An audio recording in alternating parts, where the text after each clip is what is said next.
जंगल अंधार चिरी बाहरिले शरण्या मृत्यु को जीतिले। कर्णाटकर कोडागु घंच जंगल दीर्घ 4 दिन काटिबा परे सुरक्षित उद्धार होइचंती। केरलर 36 वर्षीया महिला आईटी प्रोफेशनल जीएस शरण्या कर्णाटकर कोडागु जिल्ला रे थिबा ताडियांडा मेटल मोल पहाड़ को ट्रेकिंग पाई जाइथिले आउ सेठी बाट हुड़ी गले।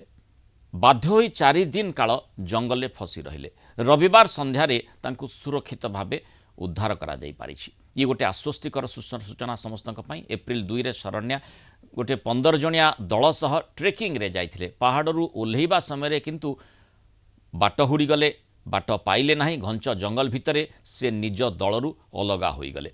मोबाइल नेटवर्क तांकर सेठी पाइले नाही नथिला, तेणु कहा सके जोगाजोग भी करि पारले नाही। तांक पाखरे मात्र जहाँ कहा जाउची अध लिटरे पानी थिला, ताठू अधिक नथिला। सामान्य जलखिया मध्य बळी थिला।